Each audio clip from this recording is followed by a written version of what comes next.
This program features live coverage of an African safari and may include animal kills and carcasses. Viewer discretion is advised. Good morning and welcome to a spectacular start to our day, because it's a tawny cat fiesta that is filing past us one by one at the moment. So the Nkuhuma Pride is back on Djuma and moving fairly quickly. So you can see there's two of them that are just in front. The rest of the Pride has already gone past us and is way ahead. Now, my name is Tristan, and on camera I've got Craig this morning, and we are coming to you live from South Africa, which means that #SafariLive, should you have any questions or comments, I'm pretty sure that there might be some, given that the Nkuhumas are around. Now, so far I've counted 9 of them. It looks like there's only the 9 here this morning. There might be more. We'll double check. It's difficult to see because they've been quite playful and they've been so spread out that we've been trying to kind of keep up with everybody, but I actually can't see exactly who's here. I've seen Amber Eyes, I've seen the oldest lioness, and I have seen the lioness with one eye. So I've seen those adults, and then I've seen most of the sub-adults. So this young male is here, and looks like most of the youngsters are around. So we're going to try and just catch up and see how many we've got. There was lots and lots of vocalizing from the Pride this morning. It seems they've stopped there, so let's try and catch up there quickly, Craig. We're going to try and get to where they are, but what a wonderful way to start our day. They made a lot of noise last night, so it was quite easy to find them. In fact, they just walked onto the damn wall, which made it even easier, because and lots of playing, like I say. As you can see, they're bounding about all over the show. The sub-adults particularly have been very playful this morning, and what's interesting is that they are highly mobile in the direction that they must have come from, because yesterday morning this is exactly where we followed the two to meet up with the rest of the Pride. They ran through this section, and so now we're going back in that same direction. Oh, look at that. Look at this morning light on these two lions that are on top of this mound. Doesn't that look spectacular? So they are on top of the mound. They are busy. Now I can hear some other lions roaring behind me. I wonder if the Avoca boys have not been trying to trail the Nkuhuma Pride during the course of the night. Might just be that that's the case, because there's definitely a sound of another lion calling. Sounds like behind me, so towards the dam area, which would indicate maybe, just maybe, that there is another lion around. Now you can see these lions are all looking and listening to what's going on. Now they've also seen something. You can see their general demeanor has changed slightly. I wonder if maybe one of the members is not here and that's who's calling. It could very well be. Like I say, I've been struggling to try and kind of count them all. There's been so many around that it's difficult to know who's who and where's they're all kind of fitting in. So I've been trying to kind of keep up with them and see and watch them as they've been going past, but they haven't walked in a single line yet. They've been so spread out this morning that they've been chasing each other through the bush, chasing the adults, and when you think that you're going to get all of the Pride members kind of coming past you, you all of a sudden get one that bursts out the bush and chases the other one, and then you can't really see who's actually here. But it looks like most of them must be here. Now they must have killed something small last night, because almost all of them have got blood on the face and legs, and they've got, looks like, a small amount of swelling in the belly. We know that yesterday they were very full, so yesterday morning they had full bellies, and whatever they must have killed last night must be absolutely tiny, because it hasn't filled up everybody, and there's certainly some that got more than others. So maybe an impala between all of them, but they've spotted something, that's for sure. They are creeping forward. Everybody's in stalk mode, even the sub-adults. So I wonder if maybe it's not the poor wildebeest that I drove past just now on quarantine, because there was a herd of wildebeest on quarantine, and we know the Nkuhuma Pride likes to hunt wildebeest in that area. So I wonder if that's not what they're busy doing, because everybody is walking like they're about to hunt something. So it's going to be interesting to see how this plays out. It's not the lion that was calling just now. The other lion that was calling is very far from this area. It's not right next to us, so this looks more like a sort of hunt than actual watching a lion coming in. Normally if it was another lion coming in, kind of one of them would have recognized and would have bounded in that direction. But this looks more like they've seen a prey item and they are now getting ready and prepped to be able to go and hunt it, which will be interesting to see if it is one of those wildebeest, because shame, they have a tough time of it, and being up on quarantine generally makes them quite a big target. They often get kind of hunted, and the lions go after them fairly regularly, unfortunately. Still yet to actually see a wildebeest being taken down on quarantine. I've obviously know the lions hunt them there regularly, but I'm yet to actually see one being killed and devoured on quarantine. And it seems as though they've decided whatever it was, that it's not going to be worth it, and they're going to leave it alone. Right, let's try and catch up with the rest of the pride, because most of them are gone. It's just the sub-adult at the back. Now, while I catch up with everybody and see where they're heading and what they're going to get up to, let's send you across to David, who's up in the Mara and out and about, and I believe that he's got himself a rather large bird to show all of you.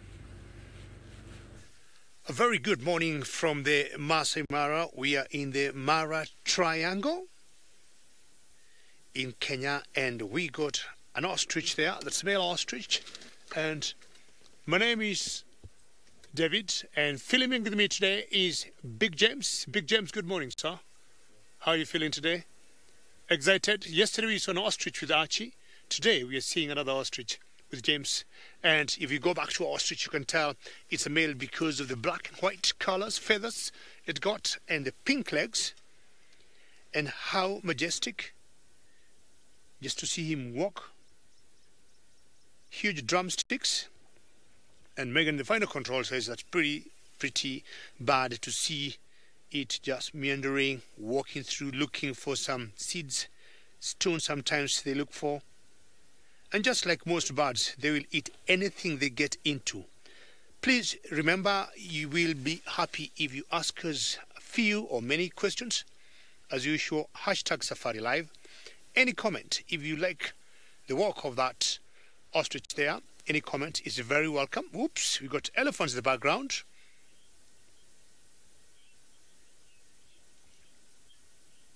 Actually, that's a great comment, and most likely it could be the same one we had yesterday. The only difference is, actually, I think yesterday he had more pink legs than today. It could be the same, it could be different. But if I remember very well, actually, the one we saw yesterday had more pink legs. And what would happen is, I was talking about when you come to the ostriches, and more so this particular species that we call the Maasai ostrich, when they go to what we call the breeding plumage, the legs and the necks are very, very pink. If you have a needle, you think like a bloodshot. So that's when they want to excite all the girls, and then the girls will see that kind of plumage and they know they're ready to start courtship and doing a bit of mating dance. So actually, it could be the same one. We're going to go a little closer to it and find out if it's the one. I wish it was Archie I was with. I had Archie yesterday, and I think you could be right. It could be the same one.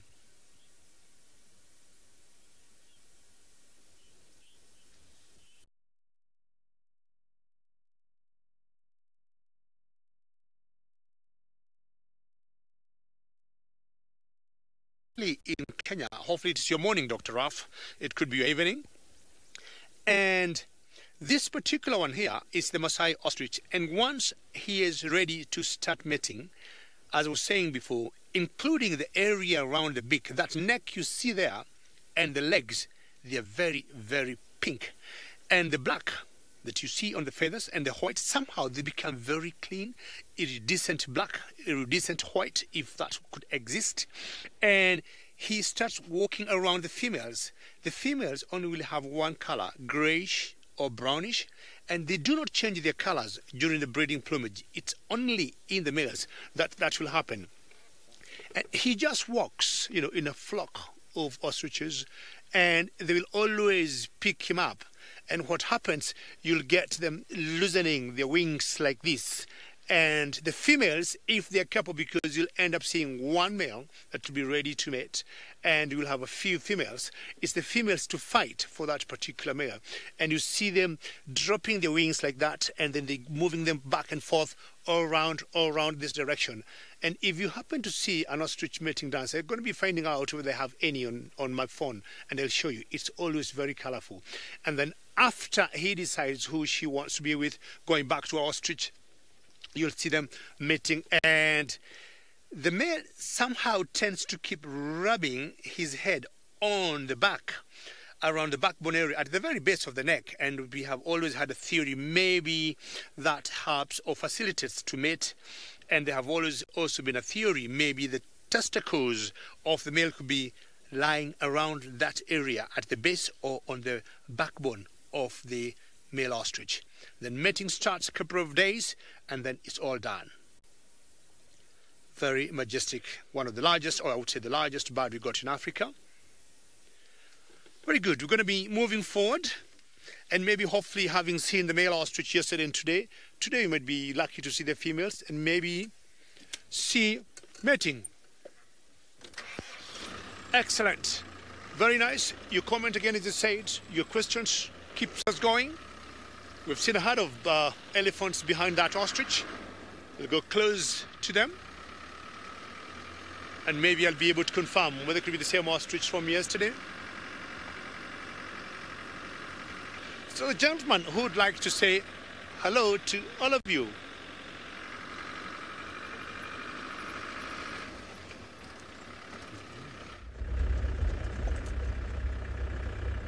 Hello everyone, welcome on board. My name is Scott and I'm teamed up with Jean-Ray on camera. Very good. It sounds like the safari has got off to a great start. Well done, Tristan, for finding those lions down on Juma. We are intending on trying to do the same thing, coming to look for the sausage tree pride, and it'll be interesting to kind of see where they pop up next. There's been quite a lot of movement between the two prides that we've spent a lot of time following, the Owino pride and the sausage tree pride, and what we found is both of these prides have moved out of their kind of normal turf to try and get to the bounty of the migration.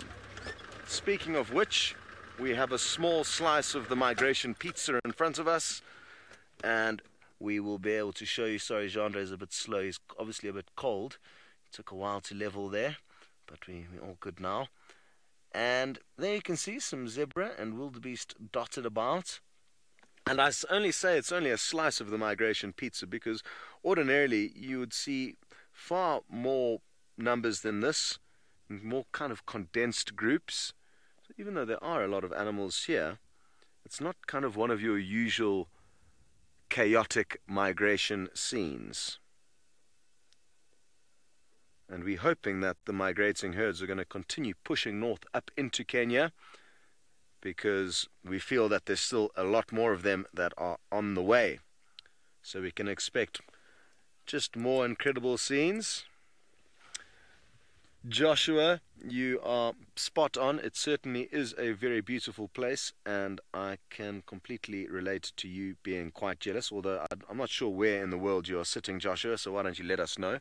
But this is definitely one of the most picturesque wilderness areas I have ever been lucky enough to explore. There's no two ways about it. I'm hoping the sun's going to pop out at some point in time, but it's not looking promising. It's a very cloudy day, but that could change. We did have a beautiful sunrise, but then the clouds enveloped the sun, and that was that. Alrighty then. Well, as I said, we're going to continue our search for the sausage tree pride and send you straight back down to Tristan with the Nkuhumas. Well, indeed, we are still with the Nkuhumas. I'm just trying to get around them all now because they're cutting into thickets, and I know they're going to come out onto the road, so I just want to get around and pick them up on the road so we can see them all emerging.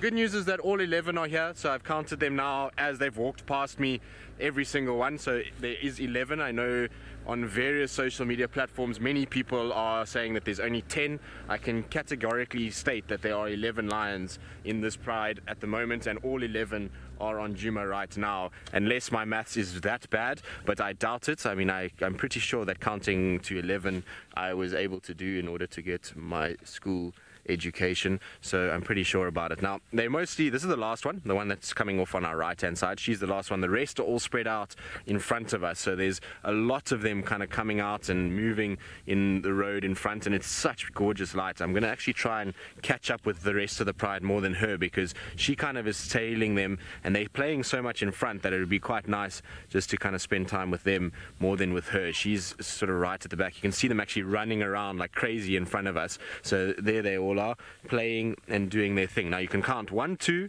3, 4, 5, 6, 7, and then the one next to us is 8, and then the rest will start coming out. But let's catch up with those ones. It's absolutely amazing to watch these guys go about their business in the morning. Now the adults aren't that playful. They tend to just, as the sub-adults run and kind of jump on them, they tend to just be like, hey, leave me alone. But the adults do that. The sub-adults, well, it's a full-on game when they tackle each other and they body slam and they jump and they play, and it's obviously all very, very important because later in life they're going to use all of those techniques when they hunt. Look at these two. These two are having the best game. Very, very cool to see. I do enjoy watching lions when they're playful like this. It's one of those things that...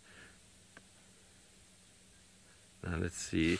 There's a lot of lions still coming out. So how many have we got in front here? We've got 1, 2, 3, 4, 5, 6, 7, 8 that are here, 9 next to me.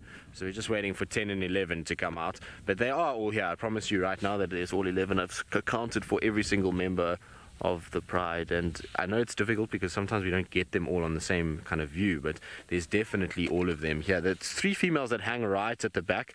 It's Amber Eyes and the oldest female, and then here this female coming past, and you can see all the blood actually on her neck. So they definitely had a meal at some point during the course of this morning that they've been eating. It wasn't very big, whatever it was, so there must have been a poor impala that got...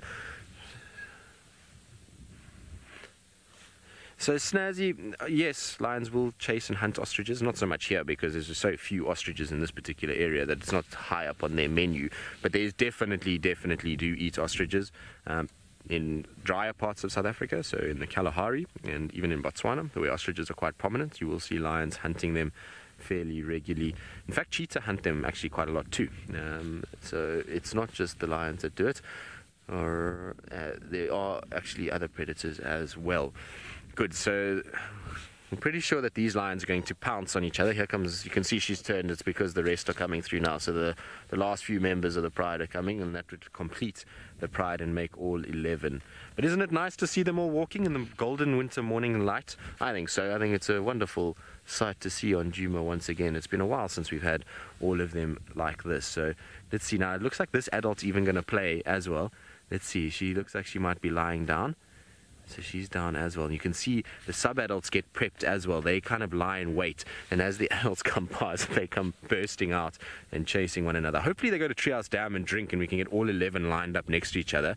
Look, look, look. Watch it. This is going to be very, very cool.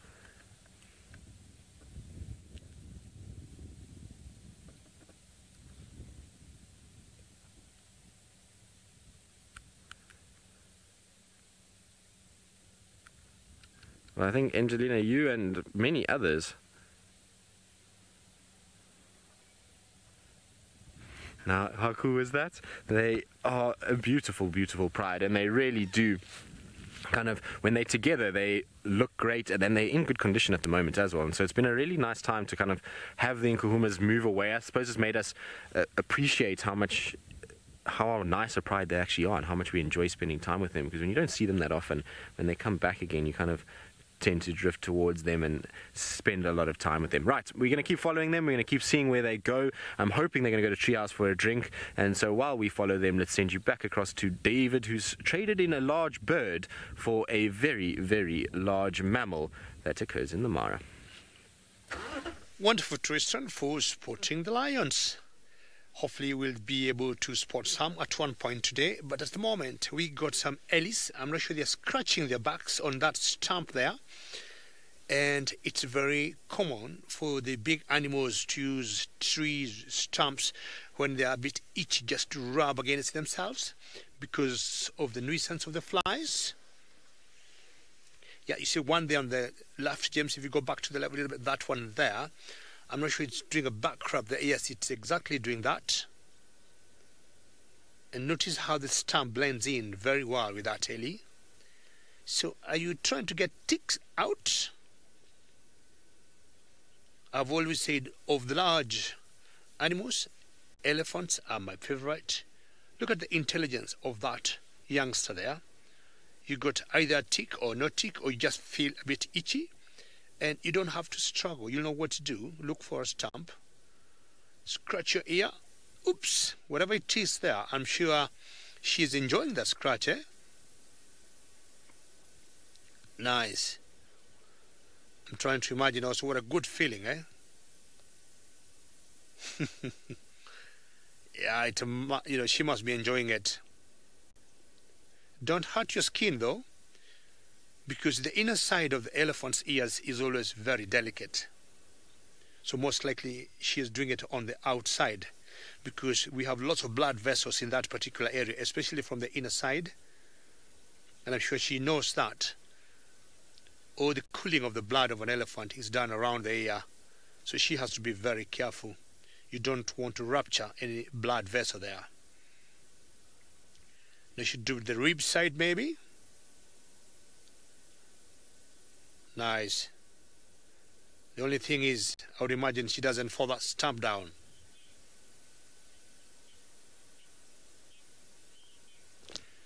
And Jen, how are you? And outside elephant skin could be anything from 1 inch to 2 inches depending on the age.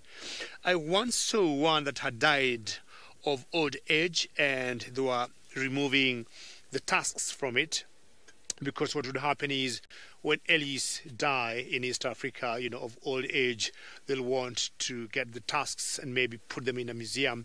And as they were slaughtering it, I was just looking at the thickness of that ellie. It was a fully grown, mature, I would say 65, 68 years of age, fully grown male.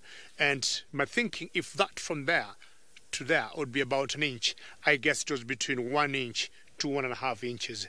And it's for that reason sometimes we rarely see elephants, having any issues with their skins when they walk through the bushes, through the thorns. I think their skins are thick and very, very solid skins they get. As we go back to the ellis there, hopefully she'll be able to see one close to us. But I would think 1 inch to 1.5 inches thick would make sense. But around the ears, I would say it's very thin, because they need a lot of airflow coming in there and also expose the blood vessels for cooling.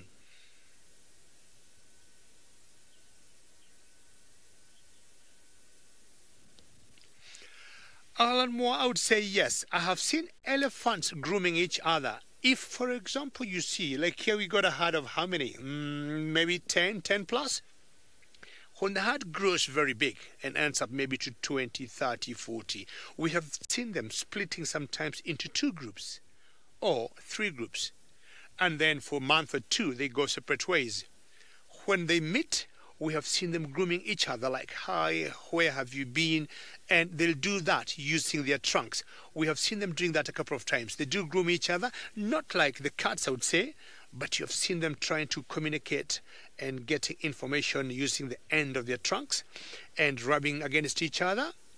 We've seen them once in a while doing that. Great hard to see what you'd call the savanna elephant. We got 2 types of elephants in Africa, the savanna and the forest elephant. And this is the savanna, much bigger in size than the forest elephant. Feeding is very big for ellis, like 18 hours in a day feeding, spending most of the day eating, because we know how inefficient the digestive system is. Sometimes only putting to good use 30-40%. That one is enjoying picking up all the plants there. As much as, elephants, would say elephants are mixed feeders. They both browse and graze at the same time. So you see that one is picking leaves, small little plants, and trying to avoid, if you look carefully there, the red oat grass. To me, the red oat grass looks dry and maybe not of much nutrition value.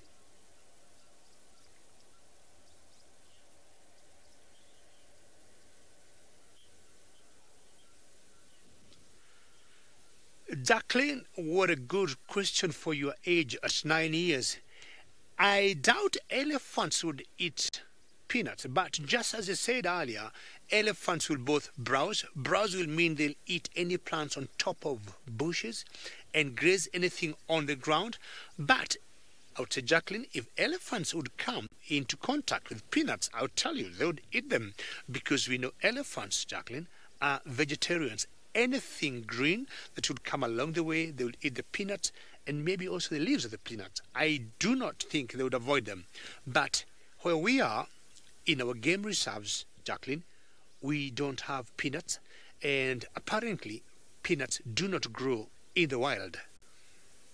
But I would imagine if one time elephants would come out of the game reserve and end up in someone's garden, I would not be surprised if we see them eating peanuts.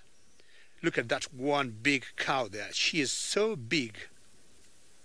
And in every herd of elephants you see, there'll be one elephant that will be in charge, or will be the matriarch that will be leading the whole herd. We'll now move to these very big animals, to Scott, who got something smaller.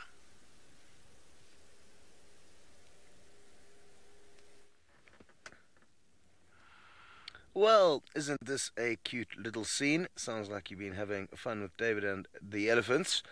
We have found a tiny little gazelle called the Thompson's gazelle, and who knows when this little baby was born. It seems to me like it could be taking its kind of, not first steps, but it seems still a little bit shaky, so who knows, possibly born during the course of the night or early this morning. And you can see it's enjoying exploring as well as practicing its little bits of running. And it's really fascinating how quickly they can learn how to walk and run. And I'm sure a lot of you are falling in love with the cuteness of this little thing. Now, what would be interesting is if it lies down now, because that is their kind of best and most utilized form of escape. It's just to lie flat in the grass. And even out in an open area like this area was burnt, so there's a few little patches of golden grass that you can see, but it's mainly the short green grass. But all it needs is a little patch like that where it can lie down and disappear completely. Very good. And this is the kind of the time of the year that we tend to see quite a few young Thompson's gazelle. I've seen probably 2 or 3 other little small ones so far, so we can expect to see more in the coming weeks and months. And with that, who knows, possibly... Oh, what's going on here? What's this male doing? Why are you causing trouble? You see how he's sniffing something.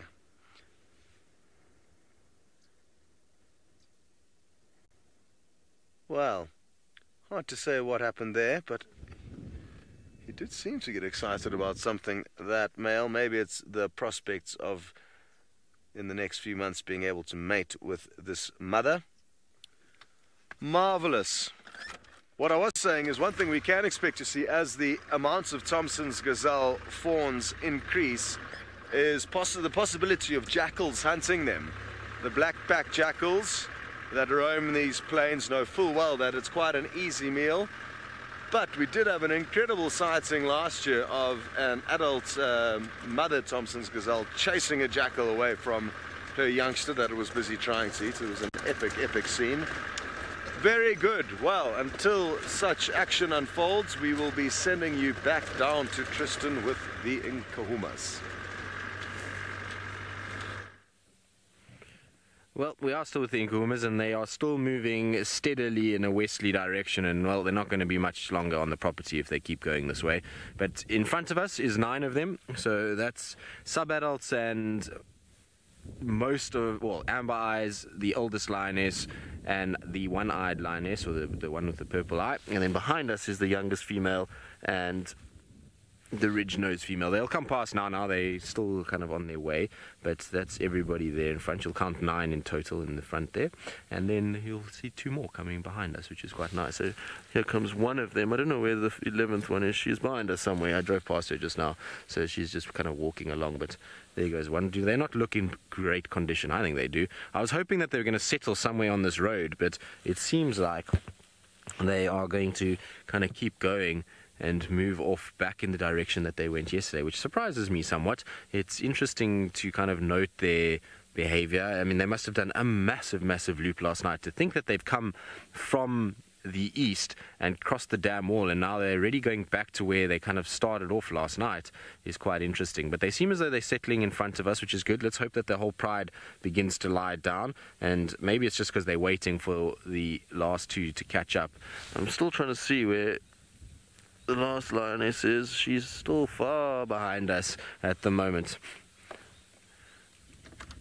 Romit, yesterday morning, we had the evokers visiting Djuma. I had the evokers yesterday morning. We didn't see them on the show, but we had them early in the morning. I found them at about, it must have been about 4:15 in the morning. And they walked pretty much straight through Djuma. Well, one, I suppose it's not all three of them. So one walked on Cheetah Cut Line, straight north, and crossed the whole kind of cut line within the space of an hour. Another one went from Chitwa into Torchwood and walked parallel with that one. And we could hear a third calling, but that's the furthest they've been into Djuma since the sort of first 2 days that I've been back. So it's been about a month before that since they came in, but they are back and they are in the area and they are making a lot of noise. What surprised me with the Nkuhuma Pride this morning was that they were very, very vocal this morning. Lots and lots of booming roars from them, which, given yesterday what happened with the evokers coming in, and I thought that the Nkuhumas would be quite quiet because they wouldn't want, the evokers to know that they're here. But for some reason, the whole pride, maybe it's because all of them are together, that they decided, nope, they're going to just show that they are the dominant pride in this area. It might also be that they've heard the Torchwoods and the Talamatis calling around these areas, and they're just making sure that everybody knows that this is their section. Isn't that a wonderful sight? I think it's a beautiful sight of our Nkuhuma pride lying about. Now,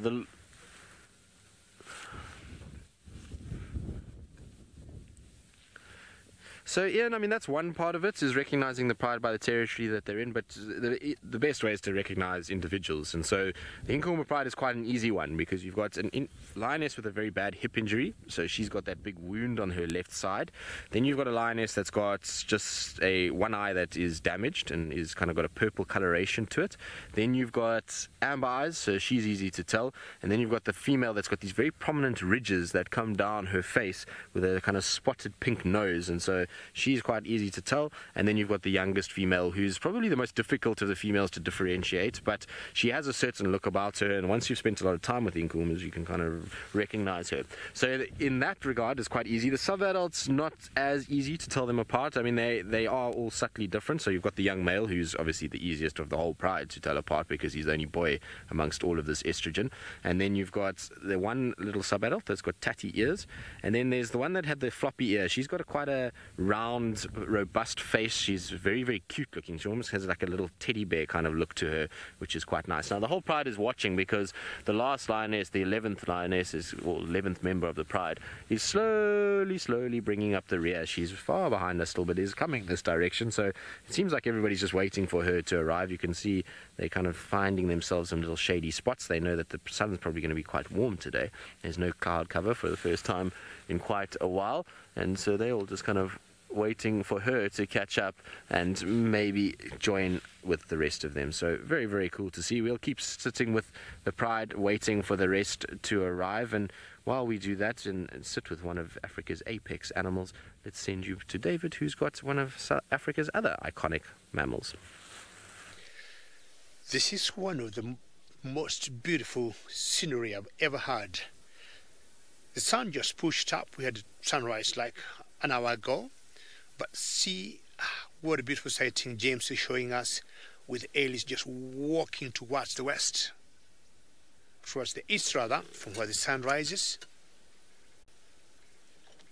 And I was talking earlier of elephants having a leader, which is always the matriarch.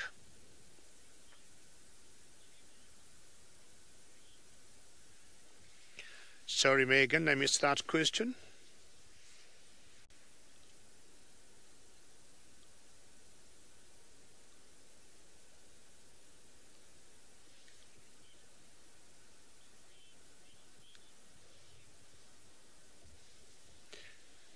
Brad, I would say, looking at the terrain here, it could be more in the Mara than in Djuma. That's my own thinking, because we got more savanna here and we got more open areas. We are talking about the savanna, so I would say more in the Mara than in Djuma. See how she walks through won't try to reposition. There could be a vehicle just passing to our left. Let's see how the guy behaves. So we're going to allow him to keep going. Just keep going. Alrighty, going to move forward a little bit and see how it happens here. Just give me 2 minutes to reposition, and we're going to give you a better position than this. Hold on for 2 seconds. Okay, we're trying to follow our Ellis as they're walking and marching through the savannah in the Mara Triangle.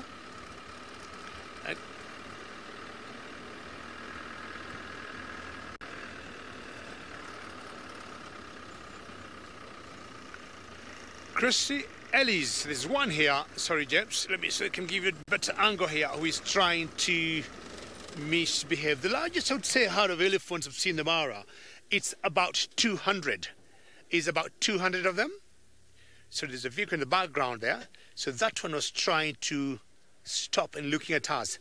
The largest herd of Ellis I've seen in the Mara is about 200. There's an area we call the marsh area, and it's a place where Ellis will always love to go and drink, and it's always having water all around the area, and the grass is always green. I have seen a herd of about 200 of them together. So there's a car moving in front of us there. We're going to reposition again until we get a better position again. All right, here, let's get close to our elephants. So 200 is not unusual to see in the Mara. It's very possible.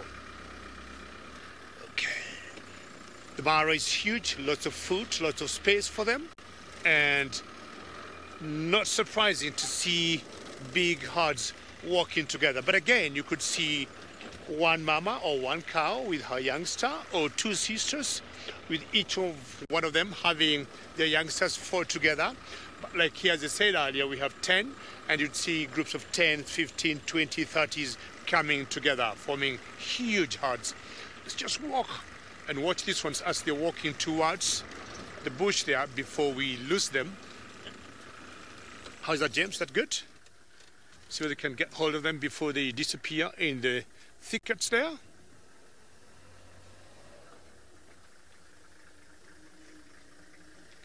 Excellent. So eating so much, they'll choose what to eat. Either walk through the grass, picking small little plants, then go into the thickets, and they keep diversifying what they eat.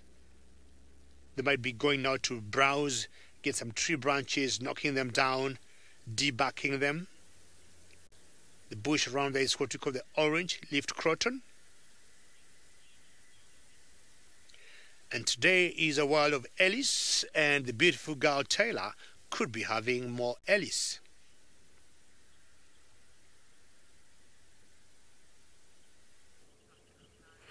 Every day in my eyes should be about elephants. Well, I suppose any of the wild animals out here, but isn't that gorgeous, especially to have a scene where the sky meets the grass and with my favorite animal in the whole wide world. Good morning, my name is Taylor McCurdy. If you don't know who I am, I've been absent for some time now. And on camera with me today is Archie.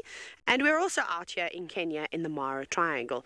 Well, we're not quite in the triangle at the moment. We're in like this other area, which is quite nice, which joins onto the triangle. And it's one of my favorite spots, in fact, out here. Just because it loops around the river, and there's some very, very scenic spots where maybe we'll get to show you today. And like I said, that is very, very pretty. This is a decent sized herd, not the biggest I've seen here in the Mara. Let me see if I can count them quickly. 1, 2, 3, 4. 16 elephants? Maybe one more, maybe 17, just because I'm not particularly good at counting. So we'll just go between 16 and 17 elephants here, which I suppose is an average size for an elephant herd. We even see about that many in South Africa.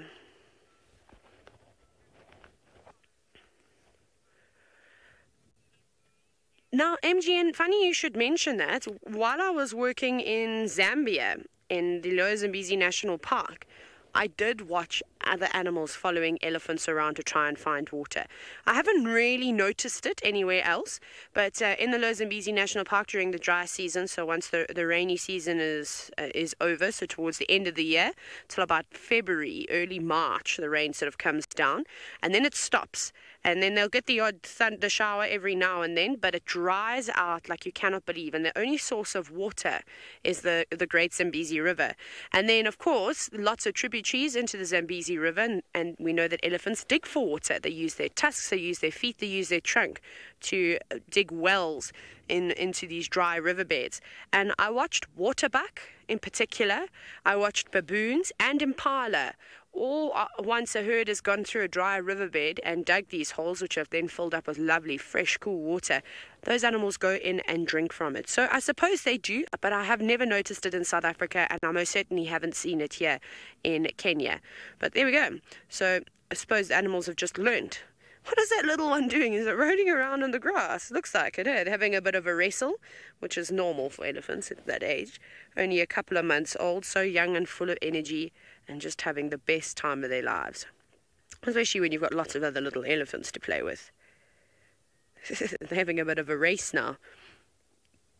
They might be actually going down towards the Mara River, so perhaps we'll see them again on our quest to find some beautiful spots. Anyways, let's go back to Tristan, who's also got a lovely scene with lions.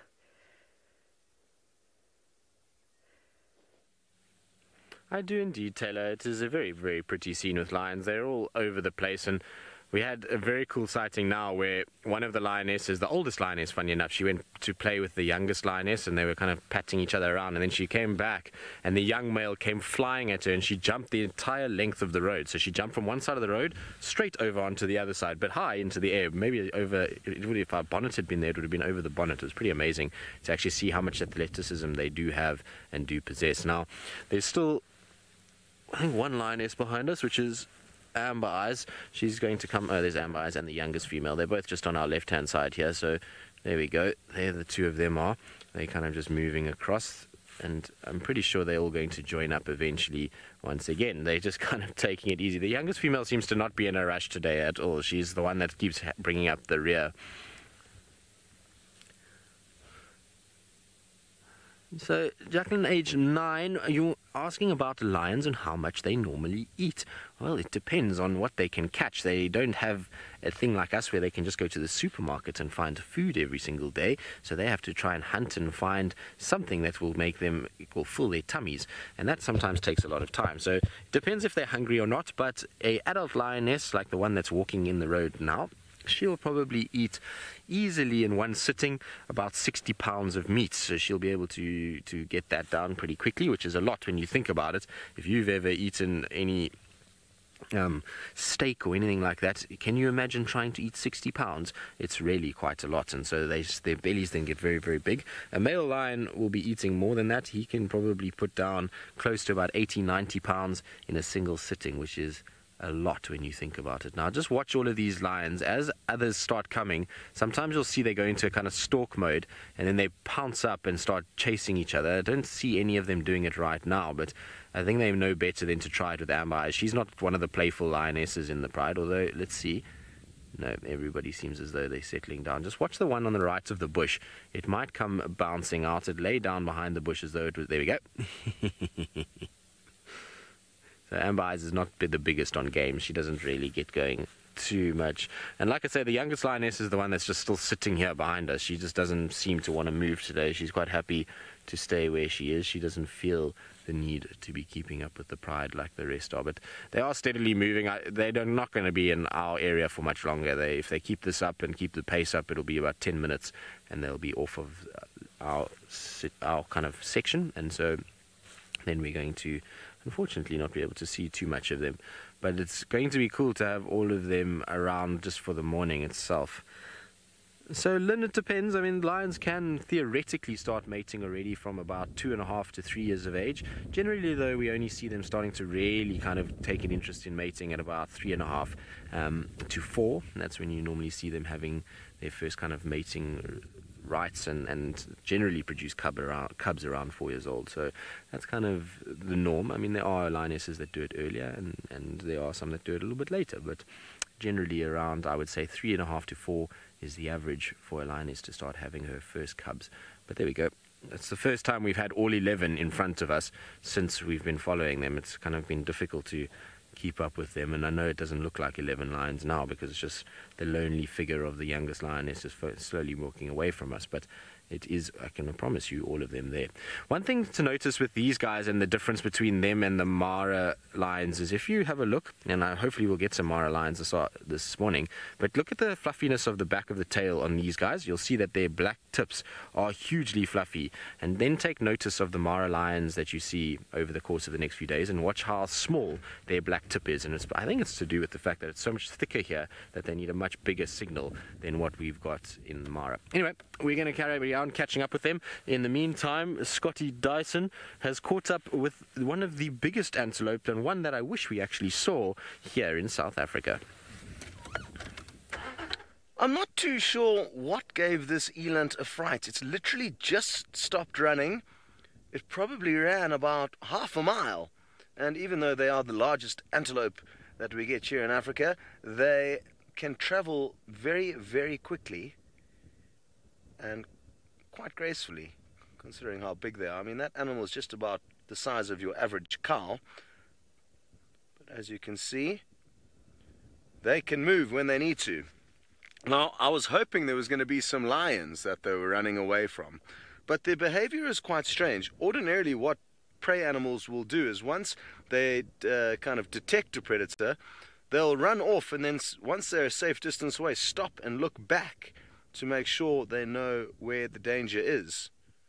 There's one did stop and look back there, but I'm surprised at how far away they've run. So I'm not sure if they're just doing some morning exercise or if they did in fact get a fright. That's why I'm looking back in the direction they kind of came running out of, in the hope that we'll see the tawny shades of a lion. But no joy. And there's a few kind of Thompson's gazelle and other animals up there that all look quite relaxed. So I think what we're going to say is that these eland were just doing some morning exercise. But we will keep checking carefully as we move through the area. We are hoping on finding the sausage tree pride of lions. They haven't been seen for over a week now, so they could be here. This is kind of the center of their territory, and they were further off to the west when they were last seen, kind of outside of their territory. Sammy Jane, good to have you on board. You've mentioned that everything kind of seems bigger and possibly better here in the Mara. I think you're right. It is the case. I mean, certainly it's a beautiful landscape within which to film and photograph animals. The eland here are very big. Those, I'm not sure if they were bulls or cows. It's difficult to distinguish between an eland bull and a cow unless it's a really big eland bull. Those things are seriously, seriously impressive.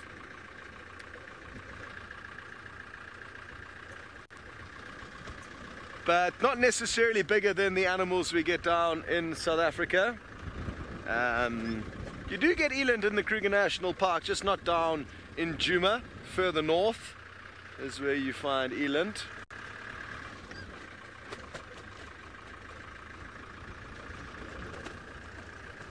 Okie dokie.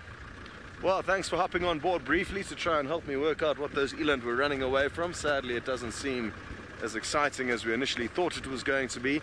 Hopefully though, James, who's exploring the Mulwati, will have some excitement to share with you down there.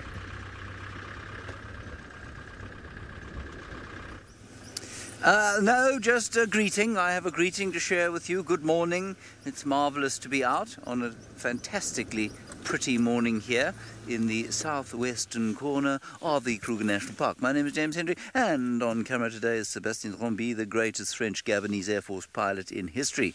There are some squirrels knocking about on the top of that tree over there, that white bit, Seb. You can see the white horizontalish branch. There, no, up and right. There, that little sort of white bit there. And if you just pan down, oh, there's the squirrel itself. Two of them, warming themselves in the sun. We are driving up the Malawamati drainage line, aka river. Much better to use the word river. Don't know why we persisted with drainage line. And we're looking for Hosana, the male leopard, who was last seen coming in this direction at about 12 o'clock last night, possibly on hearing the approaching Nkuhuma Pride. He decided that he'd better beat a hasty retreat. Very nice to have those lions back, I must say. And I think it was a chilly night. It definitely was a chilly night, and those squirrels will be relieved that it's over, that they've A, survived, and B, can now sit in the safety of their tree, warming in the sun. Doesn't it look like a good place to be? As I always like to imagine, you can just see them sitting with a miniature espresso and a freshly baked croissant. That's where I would be sitting, with an espresso and croissant if I was the size of a squirrel. I'm not much bigger than a squirrel, but I am a little bit bigger than a squirrel. Doesn't it look like a peaceful place to be? I always think being in the trees also must be quite a, what should we say, almost removed place to be. There's quite a lot of trauma that seems to go on the ground, you know, with the lions hunting and the leopards hunting and the Steenbok and duiker trying desperately to stay out of the way of the predators, and hyenas walking around all the time. And yet up there you can seem to look around from the tops of the tree in relative safety. But MGM, yes, I agree, they do look sort of worried quite a lot of the time. They are quite worried quite a lot of the time. Also, the smaller an animal is, generally the higher its metabolic rate, which means that they will move with kind of frenetic, what should we say, they will move with frenetically. And I think that makes them seem like they're very nervous all the time. I mean, obviously up in the trees it's not necessarily safe. They do face threats from birds of prey, snakes, genets. So even in their little tree holes, safely up for the night, they might have an unwanted visitor. Right, of a similar colour, not normally known for their climbing of trees, the Nkuhuma Pride is not far from here. No, indeed not. Not the most agile of climbers are lions. And it's not that the Nkuhumas don't try every now and then. I know James had 2 of the lionesses climbing a tree the other day, which is quite nice. So it'll be interesting to see if these sub-adults do. The sub-adults tend to climb quite a lot. I've seen quite a few sub-adults going up and down trees. They, especially fallen over ones, they quite like going up and down and playing around. But it seems as though we're settling down quite quickly now. The adults are starting to one by one find a shady spot and go down to sleep. You can see that everyone's kind of settling a little bit. There's a bit of grooming taking place, which is always a good sign that they're not going to be moving much more for the morning. When they lie down like this and they start to groom and you start to see some of the adults going completely flat, then you know that things are looking as though they're going to settle, which is good because they're going to settle on our side, which means we should have them for the afternoon. There's the young boy in the front. Amazing how big he's got, and it's very cool to see him getting his little fluffy mane starting to develop.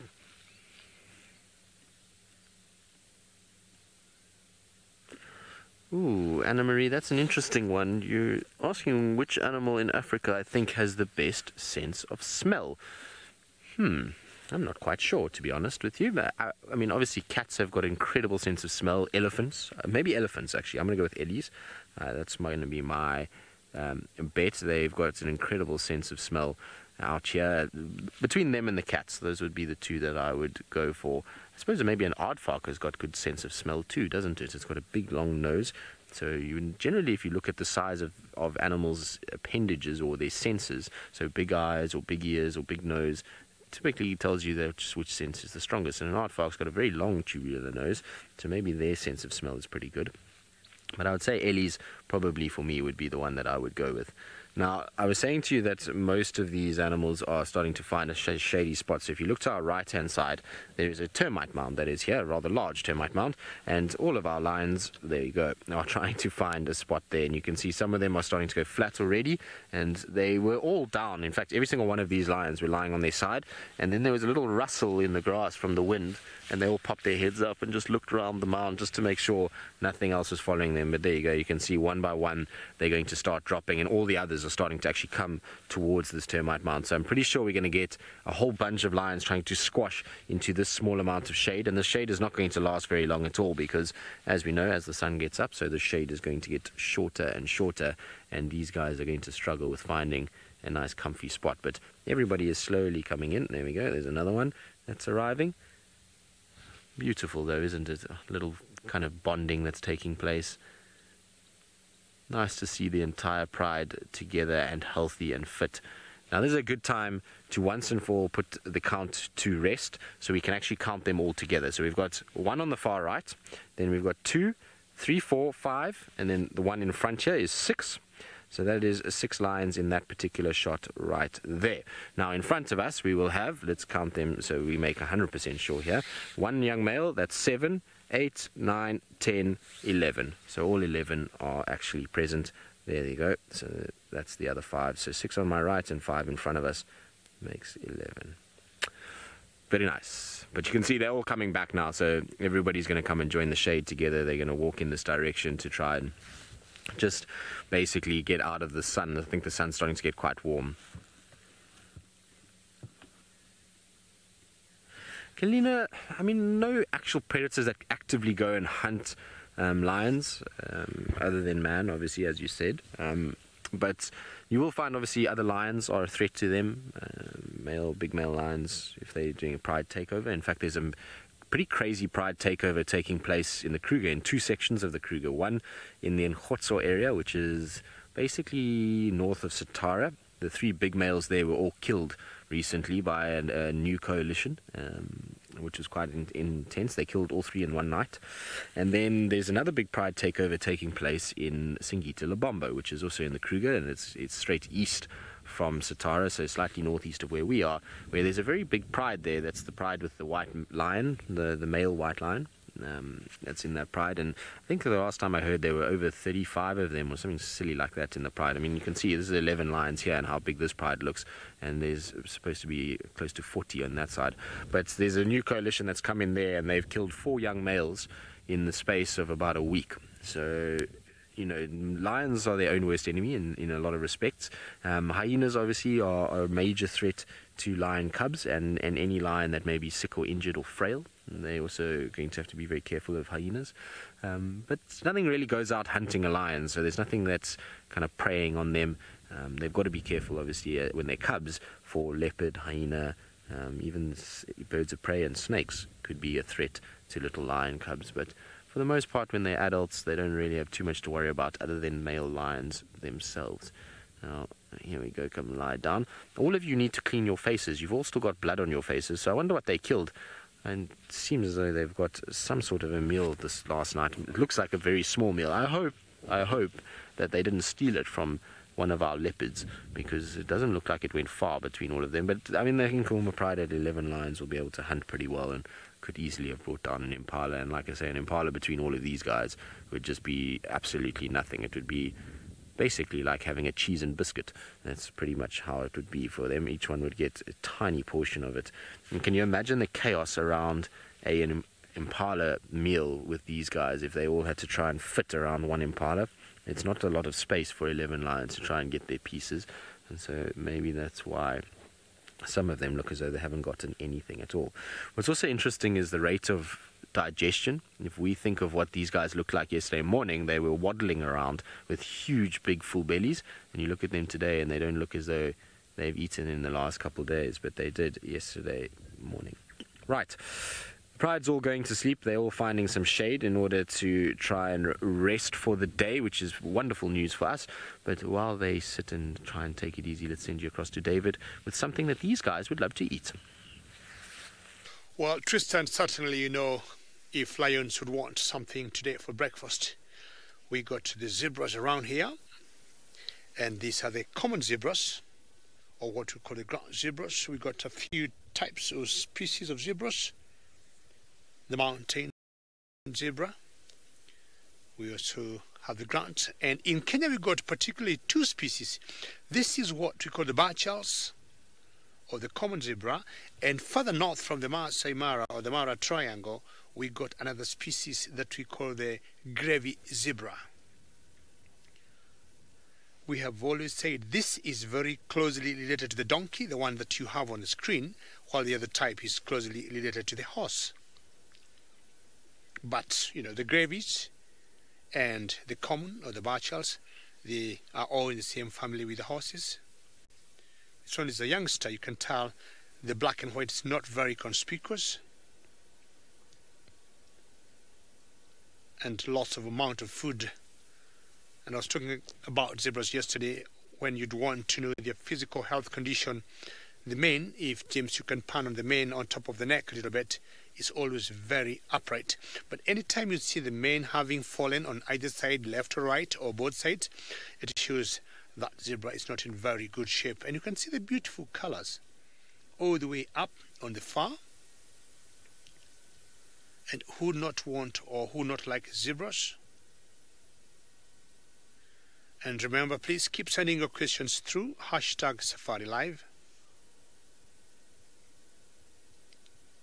And the black and white stripes have always looked very, striking to me. And let's go to a predator with the beautiful tailor.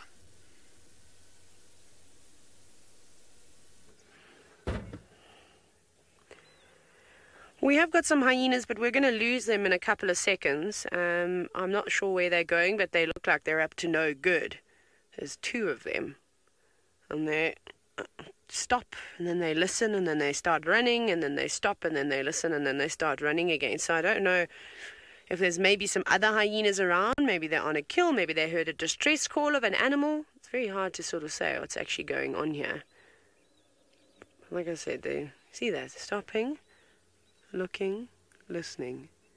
And wherever they're going into a croton thicket, which really doesn't help us, unfortunately. This is a non-off-roading area, and well, we can't really see into those bushes. This is a spot though that the marsh breakaways like, so it could be them. Maybe they've just picked up on their scent and are investigating. Who knows? But off they go.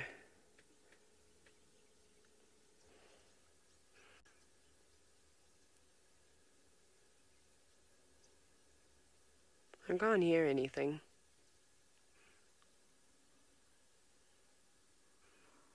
They look like they've eaten. I feel like you always see hyenas with full bellies though. They are very cheeky, but unfortunately, like I said, these hyenas are about to disappear now. I would love to know where they're going. I mean, that's going to be the ultimate prize, is to actually see where they go. So we will try and follow them. Obviously can't follow them, as most of you know. I'm in a vehicle where I have to do stationary sightings, which can be, of course, challenging, but that's just one of those things. Off you go back to David, who's got some zebra. Okay. Non mi aveva più.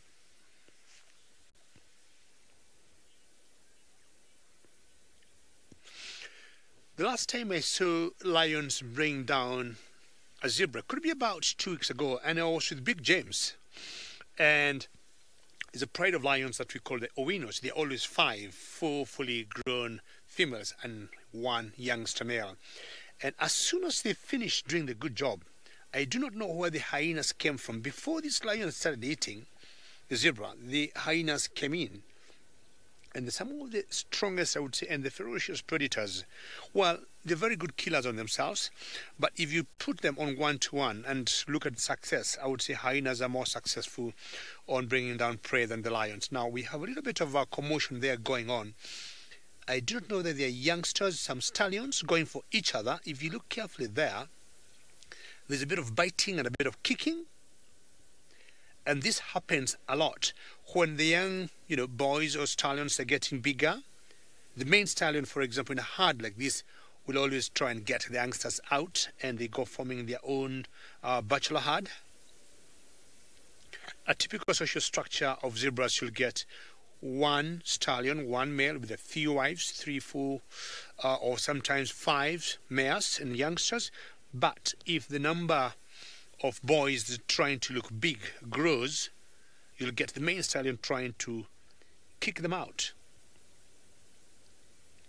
I've always wondered, zebras are not very heavy animals, say maybe 650 pounds in weight, but the some of the animals in this particular weight or size with long gestation periods. Australia, how are you? And I agree with you 100%. Great comment. Zebras, beautiful. I was talking about the patterns, the black and white Australia. Who would not like to watch zebras with a cup of coffee like me here? Great comment, Australia. Thank you very much. So this is the common zebra, or the bar Charles, and is a very big herd. Very good job, James. And you notice there's a forest behind them, and very unusual. This particular species of zebras, it's very difficult to see them go in the thickets. They'll always be in open areas. Definitely that's where they get the kind of food. They're mainly grazers, so maybe they may not have any reason to be in the thickets or the bushes, unlike the mountain zebras, which you'll get them on high elevations. The Mara is about 5,200 feet, or about 2,000 meters. So this is the right elevation for them. And the other type of zebras, talking about the gravy zebra, also tend to be on the same elevation, and they'll be also out eating in the open. In general, that's what happens to the gravy zebras and the common zebras. But the mountain zebras will be further thick inside. And I think in a country called DRC Congo, and James is seeing some other zebras pretty close. Thank you, James. There's a country called DRC Congo. You'd see a very similar animal to this, but I think is a combination of a hybrid of a giraffe and a zebra that's called the okapi. Very good, James. And this is the beauty of the Mara, and you see a few vehicles out in the background. They're also enjoying the savannah, and like us here, seeing the zebras eating the very short grass. We were watching the elephants earlier, avoiding the tall grass, the red oat grass, which doesn't have much nutrition value. And the zebras are also doing the same. If you look at them carefully, they go into much shorter grass, which is much greener. And this is what all the migration will be all about. We still got the big streams of herds of wildebeest coming up north from Serengeti to Tanzania. And they'll always be, going together with the zebras. And the zebras tend to lead the groups. And how wonderful that each zebra has a different pattern from the other. Oops, that one is having a pee break, loo break. But I think the Nkumas could be up and about. They are indeed. I don't know what happened, but they were sitting and they were all resting flat, fast asleep, and then the wind just gusted and they all shot up in every direction, panicked and started running off, and are now walking straight west. So I don't know if they picked up the scent of maybe one of the one of the Avoca males. I'm so used to saying Birmingham when it comes to the Nkuhuma pride, but one of the Avoca males or something has really spooked them, and they are not happy about it at all.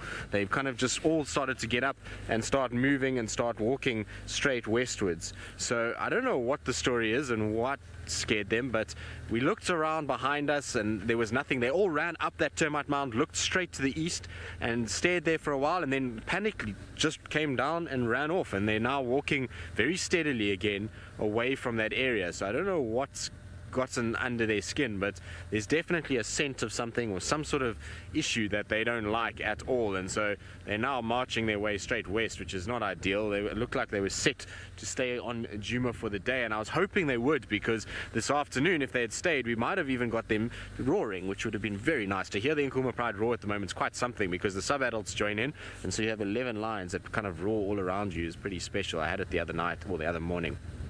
It was very, very pleasant. So hopefully they'll find somewhere else here to settle down. There's still the youngest lioness way back. She's the only one that stayed near the termite mound, and maybe she thinks males are coming that she can potentially mate with. I'm not quite sure. But there's also I suppose, a risk if she does stay behind of other lions. Now I see she's joined us now. Sorry, Craig. There's a big burrow there that one needs to be a bit careful of. But isn't this cool? It's still nice just to follow them and watch them kind of going about their business as they walk down the road. They generally are, it's been a long time since I've kind of seen this many lions walking straight ahead of us.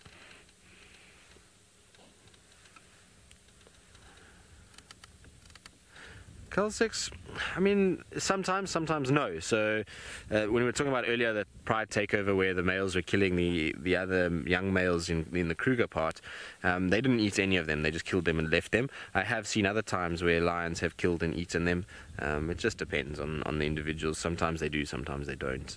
I generally find though with lions they don't. They kill them and then they leave them and let them, hyenas actually feed off them. So hyenas will eat lions quite quickly if they're around, so that happens quite often. Now you see, look, they keep turning and looking back this way. I mean, it's also because one of their pride members is behind them at the moment, but look at all those legs walking down the road. It's pretty cool, isn't it, to kind of see all these feet and tails bobbing as they go. Now where's the other lioness? Should I wait? I think I'm going to let her come past so that the whole pride is in front rather than having us split them up and be in between them. I know those are drifting quite far now, but I'm hoping that they're going to decide to lie down. But you can see there's something about it that they're not 100% sure. They keep looking around as though they're being followed, and I wonder if maybe, just maybe, the Avoca boys, because we heard other lions roaring just now, but it sounded very, very far, and so maybe it's them. Now the other lioness is just going to come past us right now. She's literally right next to me. She's just sitting and watching Craig at the moment. Hello, girl. How are you this morning? Yes, very well, thank you. Isn't that pretty cool? Very cool. It's about as close as you're ever going to want to be to a wild lion, that's for sure. You can see how big they are now. We've had many sightings of Hosanna walking very similar and very close to the car like that, and so maybe somebody with their very good Photoshop skills will put a side-by-side comparison of a lioness standing in front of the car versus Hosanna, and you can see how much taller she is. Her top of her head is almost over the bonnet of the car, whereas Hosanna, we almost lose him if he had to walk that close in front of the car. We wouldn't really see too much of him, just see the top of his back more than anything else. But it just gives you a size kind of comparison of how big these guys are in comparison to leopards. Everyone always thinks that they're very similar size, but it's really no competition. A lioness is a much larger animal than a fully grown male leopard. Even Tingana wouldn't come close to the size of that lioness. She doesn't look like she's in a hurry, does she? She's kind of just ambling along. The rest of the pride has moved off quite quickly, but she's not in too much of a rush. Right, let's keep up with them. Let's see where they're heading off to and whether they're going to find a place to rest. I think they might go and rest under the big brown ivory that's on the junction of Zoe's and Philemon's cut line. That's an area where they like to rest quite regularly. Now, interestingly enough, it sounds like there's a big herd of buffalo that's in Buffelshoek. That's slowly mobile south, which will be quite interesting to see how that all plays out, because it sounds like it's at the gate, which is directly north of where we are at the moment. So I'm wondering if maybe, just maybe, that buffalo herd comes south. That might be enough motivation to turn the Nkuhumas to head back north again and not west. Sorry, girl. Off you go. Now we're just waiting for her to move a little bit before we carry on.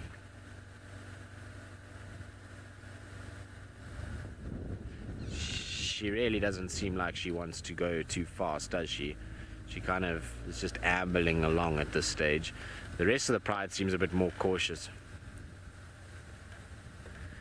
They are still moving though. I'm going to just go past her though.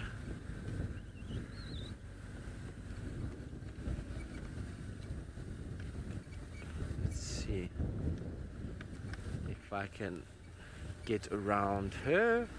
I'm hoping that they're all going to start lying down. I just want to see if they settle down somewhere here. There's a little shady spot coming up that I think they might decide is a good place to rest. But amazing how sensitive they are. Maybe it was a call, maybe it was just a scent in the wind, but something definitely spooked this entire pride. Right, now I'm going to keep going. I'm going to keep up with the Nkuhuma Pride. While I do that, let's send you across to James, who I believe has found, well, something that maybe the Nkuhumas ate last night.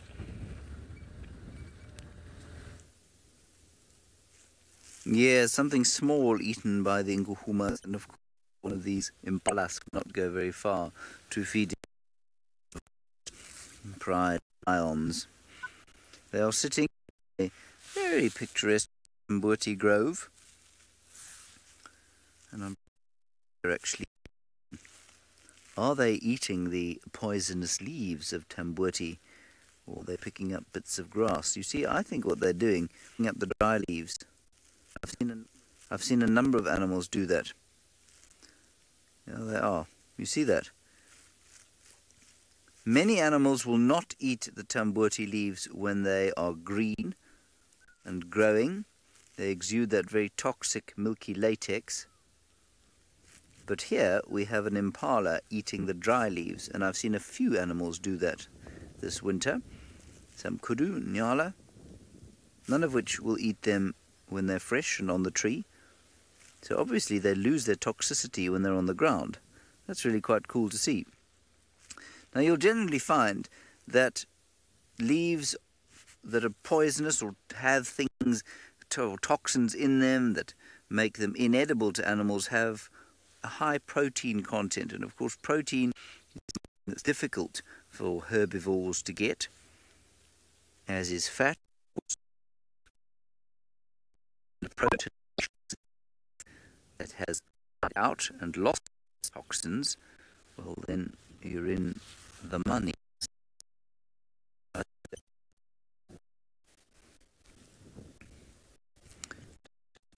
Also have a mechanism by which they stop grass growing underneath them,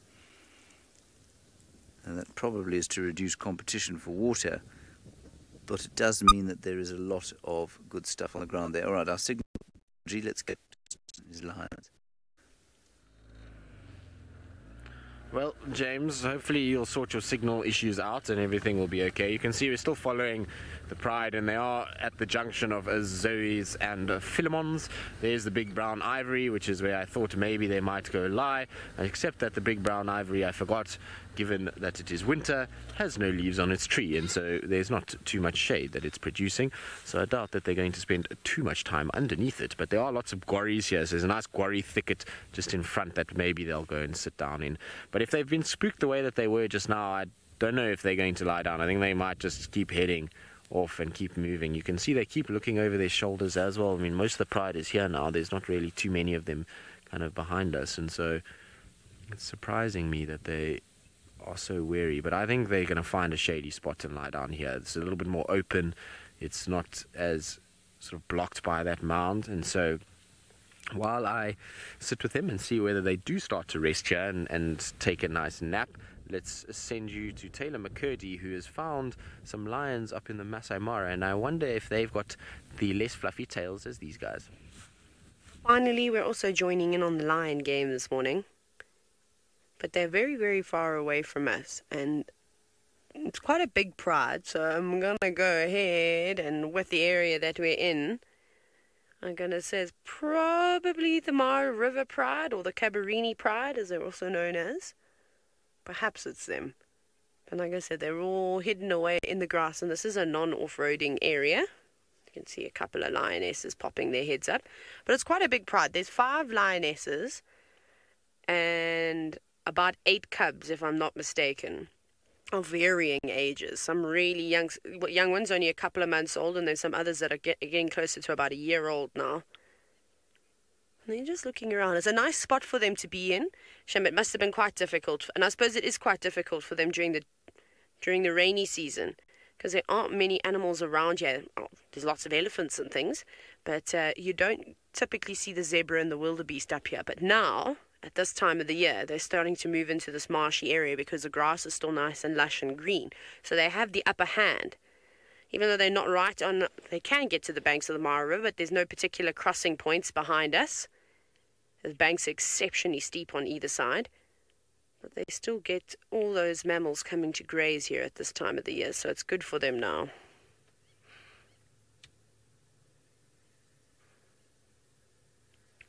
James, I think in my opinion, and I mean, I sadly haven't been able to follow many of the Prides of Lions, but if I look when I was here last year and I had a bit more freedom to sort of move around, most of you know for the series SafariLive, the Gauntlet, on Friday night, it is our last episode. It's the grand finale. I'm going to say the Olololos, they move like you cannot believe. They go up onto the escarpment and obviously hang around over there, and then they go all the way down towards a crossing called Kichwa Crossing, which is far away from their normal sort of hangout. And then it's a massive area. So they probably have it the hardest, the Olololo Pride, because right below the escarpment there isn't much game that hangs around at all. A couple of herds of impala, the odd topi and zebra here and there. But on the escarpment itself, there's a resident population of zebra, of eland, of topi, of waterbuck. You know, there's so much up there, so they go all the way. They come into camp. Remember that one time the Olololos killed a zebra right outside the kitchen. So, and then they come all the way down here too. So it's quite exciting. So I'm going to go ahead and say the Olololos, but I could be mistaken. I mean, it could be the Salt Lick Pride. It could be the Egyptian Goose Pride. There's so many different prides out here that move about. Even the Paradise Pride. I mean, look at them. They hop from either side of the river. So, and they all do have to move around quite a bit and change up where they go. But as you can see, they're flat in the grass. And it is very difficult to see them. There's just those two that are on that termite mound hidden between the bushes. And we're probably just going to relax here for most of the day. Just rest up and maybe wait for some zebra and wildebeest and things like that to move towards them. It's a good plan, a very good plan, except they're going to get hit by the sun. Anyways, Scott is now on the lion team too.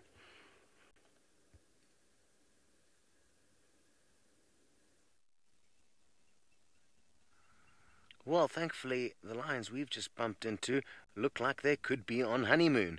You noticed how that young boy was following this female closely as she moved, but obviously he wants something that she is not willing to give him just yet.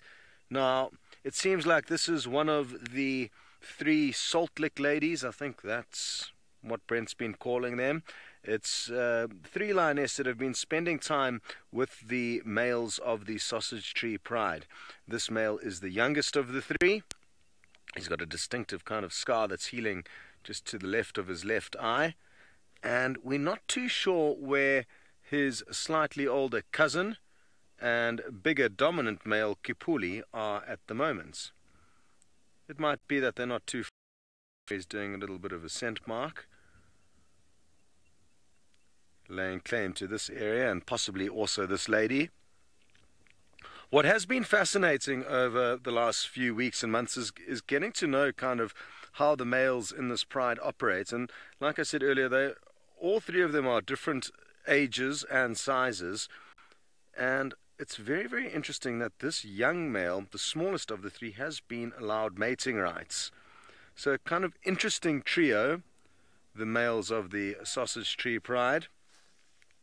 And it'll be interesting to see what happens in the coming months and years as this kind of youngest gets bigger and stronger, and how the middle guy develops. It'll be interesting to see what they end up doing with the current big guy Kipuli. So we were hoping on finding the Sausage Tree Pride, but at least we found the males, and we've got an idea where they are. But they have been spending probably the last 2 weeks with these other 3 ladies. Karen, you ask a good question that I do not know the answer to. You would like to know, when is the kind of, at what age will a lion turn from a cub to a sub-adult, and then a sub-adult turn adult? I don't know. I don't think anyone in our team does, because we all kind of use the term quite loosely. I would say a cub, me just personally, should be anywhere up to around 6 months of age. From 6 months to about 1.5 years or 2 years, then that would maybe be sub-adult, and then anything above that, adults. And that's probably a kind of a rough way of applying it to not only lions but also the leopards and the cheetah. They all kind of work on a fairly similar roster when it comes to maturing and growing up and becoming independent. Now, what's interesting about the situation in front of us is that this lioness is not as full-bellied as I would expect her to be. So maybe it's the fact that she's teamed up with this young boy that she hasn't had too much luck getting a meal. And maybe that's why she's not giving him what he wants, because he hasn't taken her on a date yet. You see, now that she's walking about, she's considering how much food there's around at the moment. I would have expected her to be a little bit more full-bellied. She kind of seems to be moping about a little bit. She doesn't seem to be very excited about her current situation.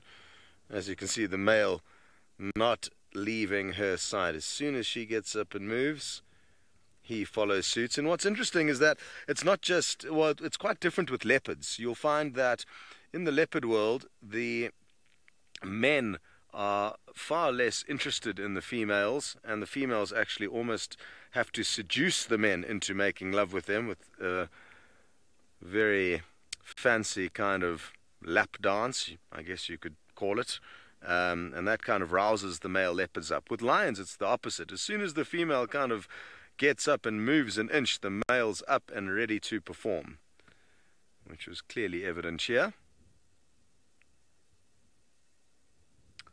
Marvelous. Now, another interesting thing that's happened in the last few days, some of you may have remembered being on drive, was it the day before yesterday, when we had an incredible scene with lots of smoke, a beautiful golden sunset, and I'd like to show you kind of the area that has burnt. It's not here, it's over there. There we go. Thankfully for us, I mean, it's so hard to know how much fire is good and how often areas should be burnt, but the bottom line is that it is natural and it does need to happen, and it does make our lives a lot easier when it comes to looking for and finding animals. There's very, very few roads in this park relative to its size, or at least relative to, let's say, the Sabi Sands, which means having open kind of terrain to scan from the few roads and see what might be in the blocks is very, very useful. But you get an idea, there's a massive, massive expansive area that has burnt, and like I said, it's going to make our lives better, and therefore hopefully yours very good. We're going to leave these lines and head to some of the river crossings to see if we can't get you any action there, and while we do that, we're going to send you back down to Tristan.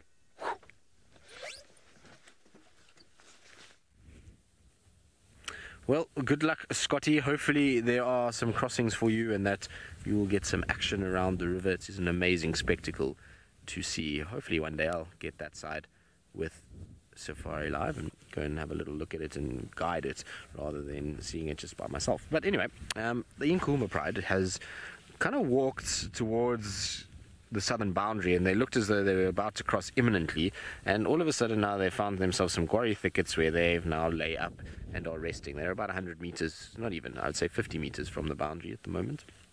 And sounds like the reason that they've halted their progress is that there's some trumpeting ellies not too far away that are, I think, potentially just keeping them from moving too much further. Now, I'm going to try and reposition quickly because we can't see much, and poor Craig is having to deal with about 40 quarry trees between us and where the rest of the pride is.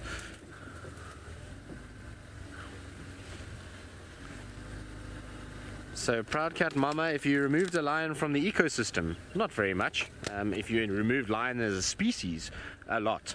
So if you removed one single lion, you wouldn't have to worry too much, but if you removed a whole species out of the ecosystem, it would not be very good at all. Lions are your apex predator, and so if you took them out, you're going to get an overpopulation of certain animal species, so things like buffalo, zebra, wildebeest, which is what lions control mostly, and you're going to end up with them getting too numerous, and they will then overgraze certain areas, which will then lead to other animals not being able to feed, and then those predators that feed off those animals also start to decline, and so it's really not good. Any keystone species that you have in a system should not be removed, and so keystone species are like elephants, impalas, lions would be one. So those are all things that you don't really want to tinker with and remove at all, and would be very sad if you had got rid of them. Now, in some places in Africa, this has happened, and it's led to exactly what I was saying, is that you get areas that are overgrazed, and the only way that they can actually manage those areas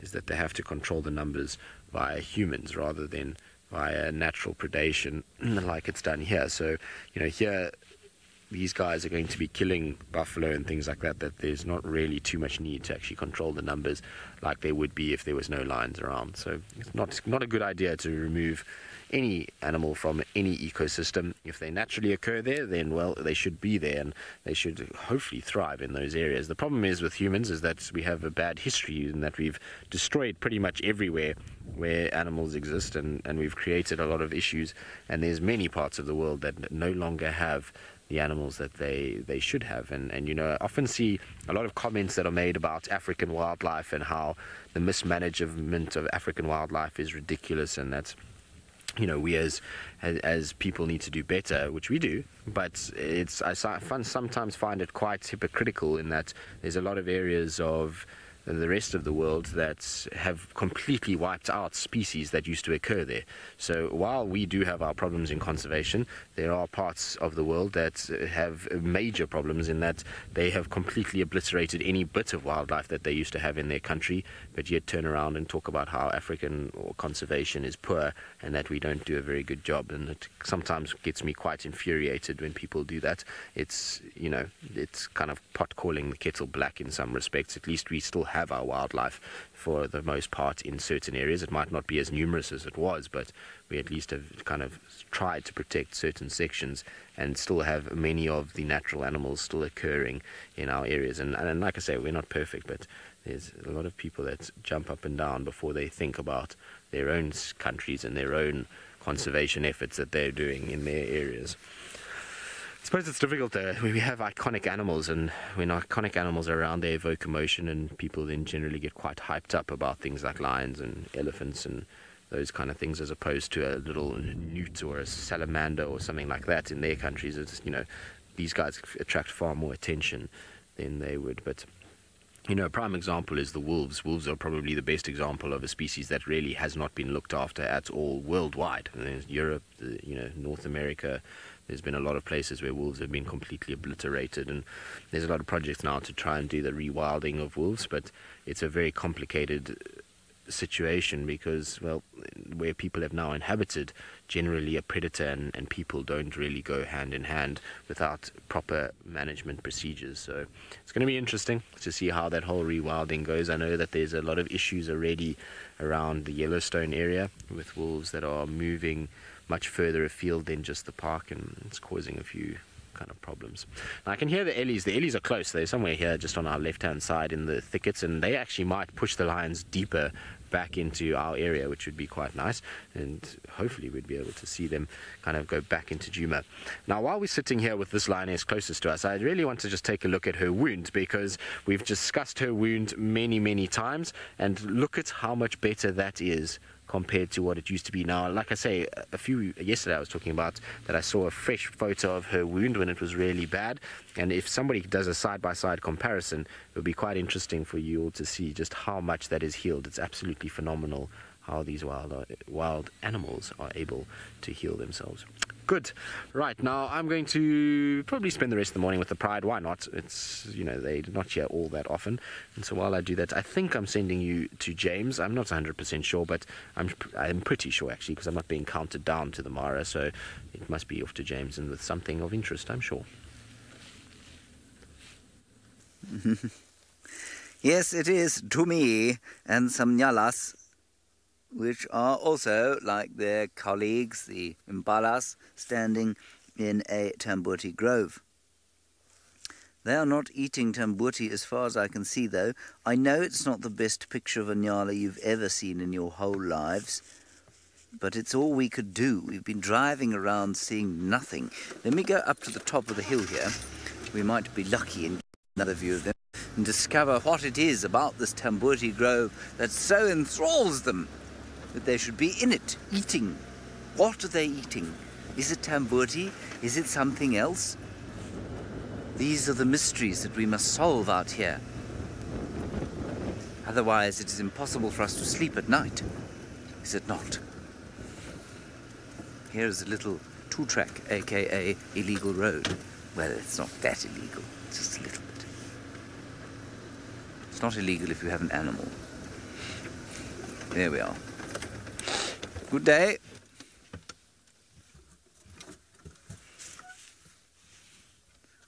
What we have here, Sebastian, is, well, teenage love.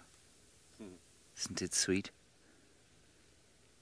Of course, my advice to him would be to be very careful, because although he thinks that there is some sort of firm commitment here, and likewise she probably thinks the same thing, it is almost certain that they will fall out of love with each other as fast as they fell in love, because that is what happens when you're a young teenager.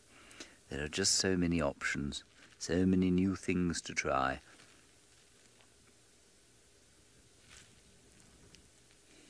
Don't worry. When the heartbreak comes, as inevitably it must, you will find another, and another, and another after that.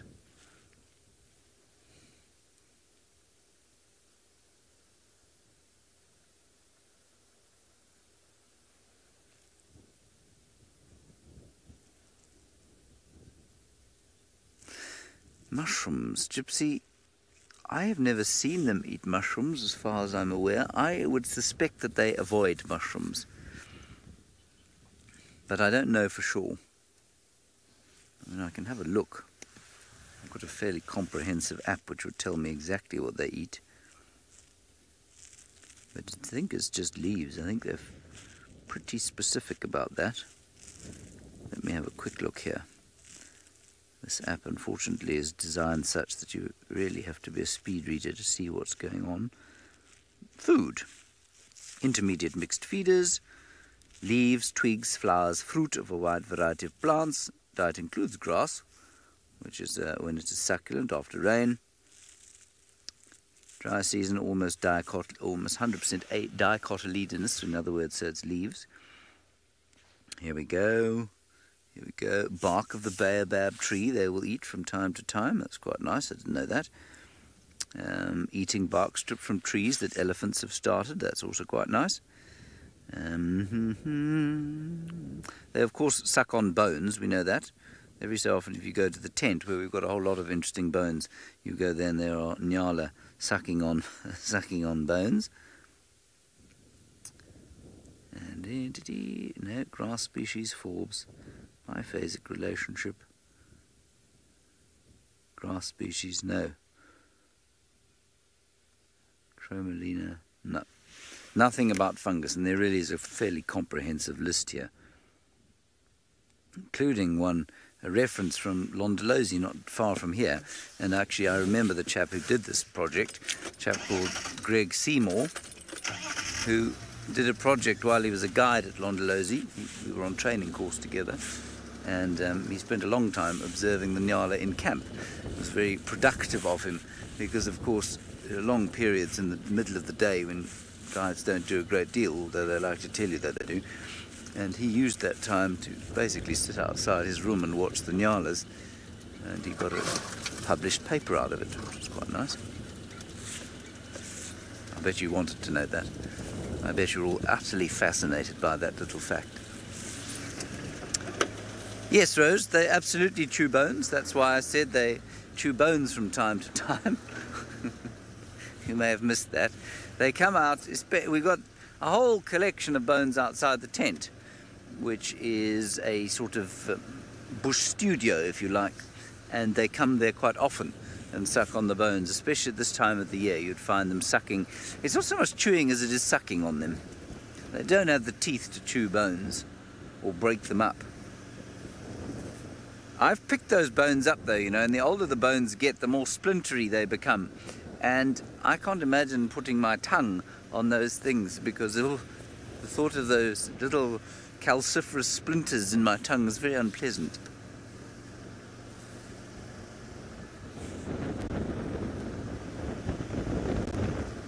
We're heading back vaguely towards the can at Vuyatela, hoping maybe Horsana's come back. I'm not sure if he has. Tristan is now so excited he doesn't know what to do with himself, and this is because his lions are sleeping.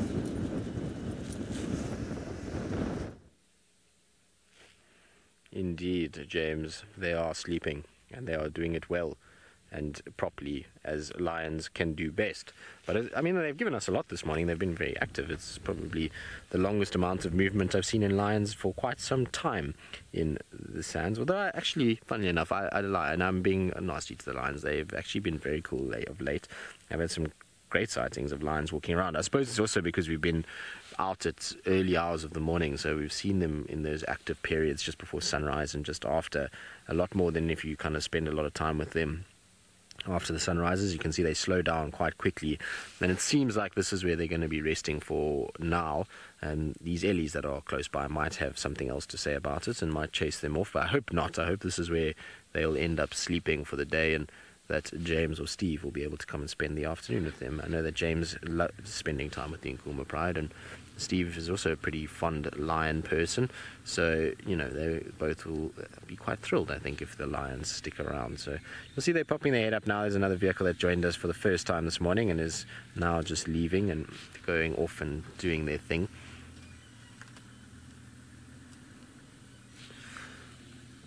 Bronick, no. The simple answer to that is no. A lion would not be able to walk from the Mara to the Kruger, and there's one simple reason for that, is that there's too many of us in the way. So when I say us people, they would just go through too many villages and too many cities and established areas that would not welcome a lion at all, and that lion would either end up being killed or would be darted and taken back. Back in the day, possibly. Doubt it, though. Lions would have to cross, I don't even know how many territories of other lions to try and get through, and they would end up getting themselves very hurt. So the answer to that is simply no. Even if there were no people, I highly doubt that a lion would even bother to walk the 2,500 sort of miles to get down to this area. So, you know, it's a long way away, and I think it's 2,500 kilometers. It's a long way away, and it's not in any way somewhere where a lion would want to do. There would be too much competition between here and there. There would be a lot of other factors, and just no need. I mean, there would be enough prey animals somewhere along the line that they wouldn't have to get to South Africa. But could they possibly physically do it? Yes. I mean, they would be able to walk that far. It's not like they wouldn't. It would take them a long time, but they would do it. And they would easily be able to walk in a straight line, and they're physically capable of covering that distance as a people, but they just don't because, well, like I say, one is because back in the day there was a lot more competition and there wouldn't have been a need to walk that far. There's resources in the areas that they're in. And two, there is now too many people, I'm afraid, for any lion to walk pretty much anywhere outside of a reserve. As soon as they go out of reserves, they tend to be met with fire and brimstone, I'm afraid, which is quite sad in many respects. And it's something that the Mara has done very well, in that they've tried to now kind of settle everything down with lion and human conflict, and they're trying to do a lot of work to try and educate people that lions are hugely important, and if they do take livestock or anything like that, that they are compensated for that, and try and keep the lions kind of safe as much as possible. And James knows a lot about it. He was discussing it a few days ago, where he did those videos about the cattle herders in the Mara Triangle, and the Mara Triangle has really done some great work to try and ensure that lions that do move out of a system, because there it's a bit different to here, and there's not these kind of fenced off areas on the boundaries of these villages, that the lions are safe when they do go through, and even if they do kill livestock, that there is a way that they can keep them alive by, you know, keeping everybody happy and making sure everything's okay. So there is a lot of steps being done to do it, but I just doubt that a lion would ever be able to get from there to here, and there would be no want for a lion to do that anyway. Being a territorial animal, there's no reason to push it that far.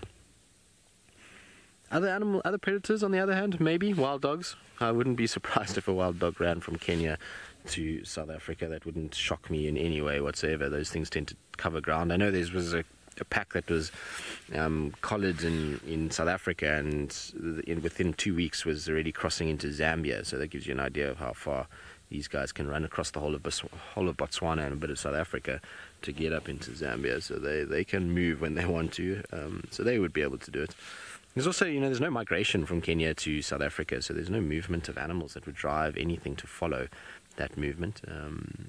So, no, that's pretty much the answer. It's a long-winded answer, wasn't it? I tend to do that sometimes. Sorry about that. Right, so now we are really fast asleep, all of them. There's just one that's got its head up. So sleep has claimed 10 victims out of the 11. And I'm pretty sure the 11th one is not far away from just dropping its head. Had that other vehicle not left, I'm pretty sure that little sub-adult there was going to pop its head down too. So before we leave here, I'm pretty sure they will. We'll spend a few more minutes just to see if the Ellies arrive, because that's always pandemonium. And so while we wait, let's send you back across to James and see what he thinks about a lion walking from Kenya to South Africa.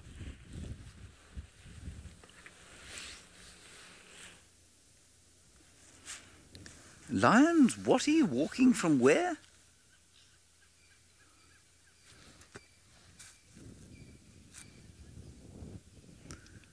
Oh, well, yes, I think it's very unlikely, almost impossible.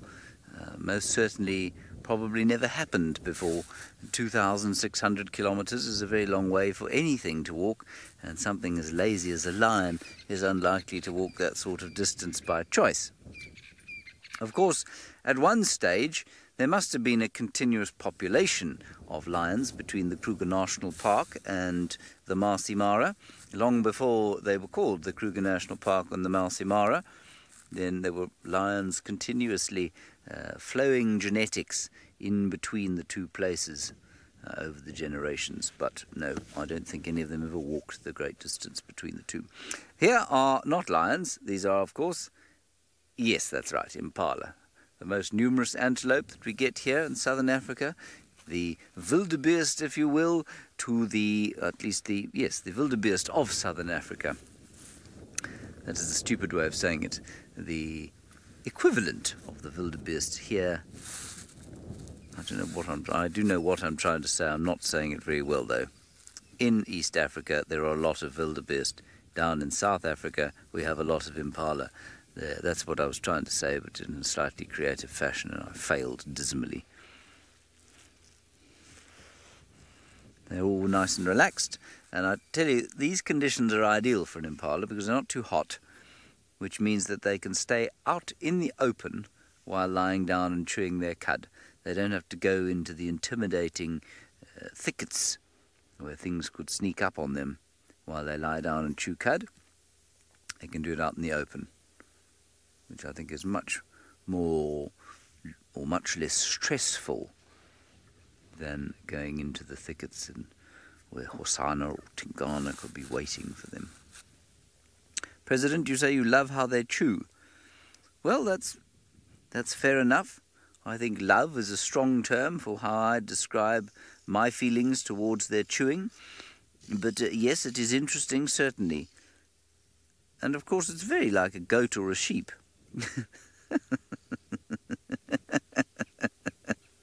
There's something about that picture that is profoundly amusing.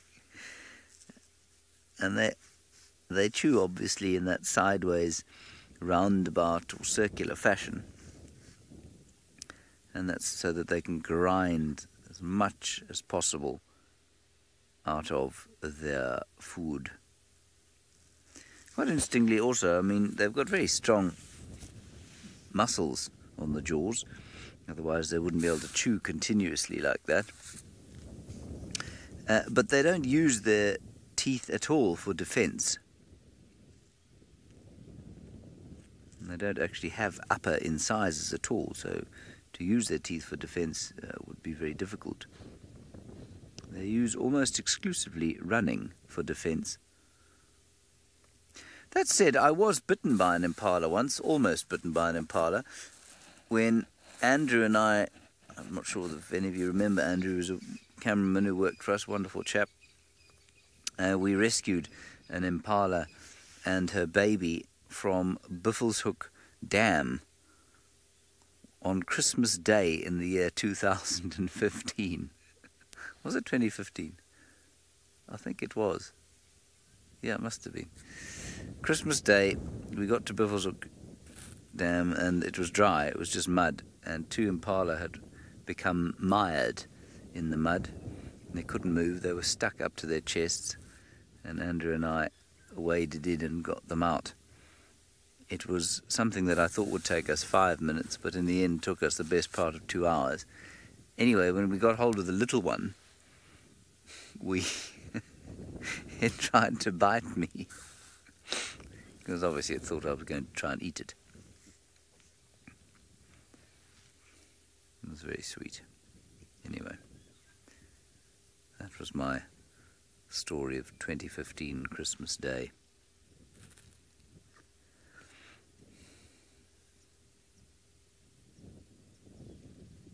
Not much in the way of bird song. 1 or 2 white-browed scrub robins making their alarm call, interestingly. Can't see anything that they should be afraid of. And you can see, of course, that the impala are never quite relaxed. They're always looking around. Always their heads are up. There is the fork-tailed drongo, waiting for the impala to kick up a piece of something interesting for it to eat. An insect, an arachnid perhaps.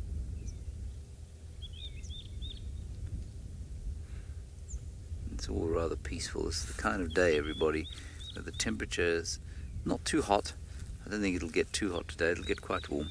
It's the kind of day that you should sit next to a water hole or in some deep shade and contemplate life as the wilderness goes on around you. And then also quite a lot of grooming going on.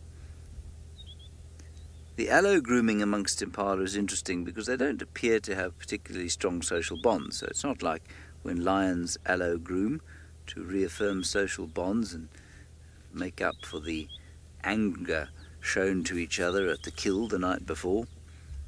So quite why impala should be so fastidious about grooming each other, I'm not sure. She's being fastidious about grooming herself because she doesn't want her ticks on her body, and if you look very carefully at her belly, you may see that there is a swelling there, and I'm 99% sure that that swelling is a little impala.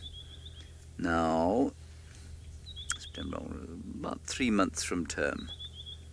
So about 4 months it's been in utero. She doesn't look particularly impressed with life, slightly displeased. Definitely very itchy.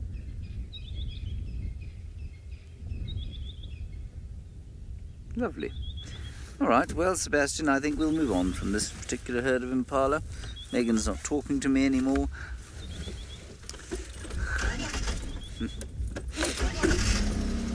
The only thing slightly less active than these impala right now are, of course, Tristan's lions. Indeed, James, and I've had to giggle at the fact that you've almost been bitten by an impala. It would be an interesting story to tell later in time, and who would have thought that you would have been able to tell it now? And funny enough, actually, talking about herbivores and being bitten by them, it's not a joke, actually, with some of these animals. I've been bitten by a squirrel, which sounds very odd, but one day I was at Chippa and I was walking along the path minding my own business, and I was taking guest luggage to their rooms that had just arrived, and I found this squirrel that was lying on the pathway, and it seemingly had disabled back legs. So I thought to myself, well, not ideal. I need to... There's an impala that's shouting at our lions. It's obviously just seen them. Oopsie, the lions have all woken up now. Hopefully this doesn't mean that they're going to go away, but let's see. It might drag them actually back into the bush. But anyway, so the squirrel was lying there and seemed to have these badly damaged back legs and wasn't doing very well. And so I thought, well, this poor squirrel can't just sit on the path. I guess going to come across here and find a half-dead squirrel, and it's not going to be very pleasant for their arrival into the African bush. So I thought I'll just move it and try and see if I can see what's wrong with it. So as I picked it up by its tail, it did this ninja squirrel move and somehow twisted on itself and ended up latching onto my finger and biting so hard that it drew blood. And it was very unpleasant. I was not impressed with that squirrel. Needless to say, in the reaction of the squirrel biting me, the reflex was to just throw the squirrel, and so the squirrel ended up being latched onto my finger, and even though I tried to throw it, it didn't go anywhere, and it just kept gnawing on my finger until such time as I could actually pull it off, in which case it then tried to bite me again, and I then kind of put it in the bush, and it scuttled off on 2 legs, and its 2 back legs dragging. So it was obviously badly injured, and it was thinking that I was trying to eat it, which I wasn't. I was trying to be very caring, but that is the last time that I ever tried to pick up a squirrel. They are lethal little things, and they should not be trusted in any way whatsoever. And if you ever see a cute squirrel, do not think they're cute, because they will bite you and it will hurt. No, I'm just joking. They are cute little animals, but note to self next time is to use a towel or something to pick up said squirrel. It was pretty bad, and I was a bit worried actually, because you never know when something bites you like that. Is it a vector of rabies? Does it have some sort of sign that it's got any disease? And obviously being bitten and getting blood drawn from you is never ideal from a wild animal. So I was a bit worried about it, but nothing really happened, and I seem to be okay. It might actually explain a lot as to why I'm a bit on the nutty side. I don't know, maybe, who knows. Anyway, the impala has stopped alarm calling. The lions are not really that interested. As you can see, they're not even looking in that impala's direction anymore. That impala must have got a nice fright as it came through these quarry thickets and saw a whole carpet of tawny cats sitting here. Wouldn't be where they'd expected them at all. I'm sure that they're going to lie here for most of the day. Like I say, the elephants sound like they've moved off. They sound like they've crossed towards Arethusa. Good, I think we're going to leave them be. There's a couple other vehicles that want to come through and come and see them, and so we'll leave them to them. And while we do that, let's send you back across to James, who is doing some birding now this morning. Yes, birding forktail drongo. Oh no, I don't believe it. That's not why we stopped. Just below it was a golden-breasted bunting that has now flown away. There it is. It's on the ground in front. Hang on a second.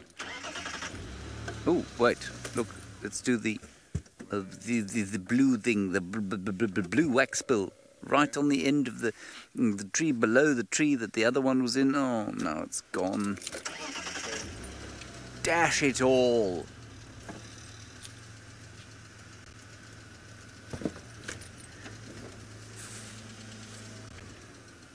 The bunting flew off here when I hit a log in the middle of the road. They're all in a middle mixed flock here. Blue waxbills, breasted buntings, breasted buntings. Oh, that was such a nice picture of one. Naturally it moved, it didn't want to be on TV. There's some other birds there, some white-crested helmet shrikes. Can you see them? Yeah, that's them. There's one there. White-crested helmet shrike. The golden-breasted bunting, of course, is a beautiful bird because it has a golden breast.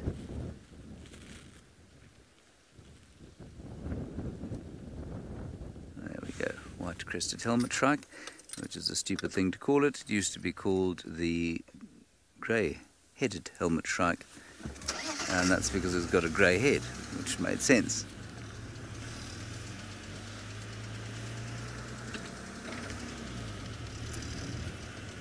I have a lot of complaint about the way ornithologists name their birds.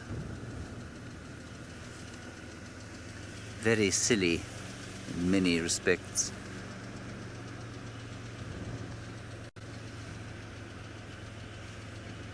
Let's see if we can find one. Oh, look, there's a bateleur.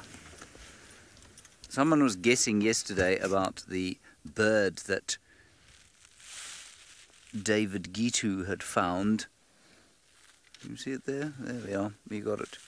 It was a Wahlberg's eagle, and somebody was guessing that it may have been a bateleur, calling it that eagle that begins with a B that I can't spell. And I sympathized entirely, because I can't spell it either. That is really gorgeous. Isn't it lovely the way they fly? Wobbling from side to side. Short tail. Now turn, that's it. It's going to turn towards us there. It's beautiful now. Now this is advanced camera work, everybody. You don't do this when you've just bought your camera. Well done, Sebastian. Very nice. There are a lot of people, most of them living in Cape Town, who call themselves cameramen or photographers on account of the fact that they've bought a camera. It takes a very long time to develop the skills that Sebastian just displayed for you there. Yes, my pleasure. I do what I can. I feel that compliments, when they are due, should be paid. Megan's now not going to talk to me because she's from Cape Town.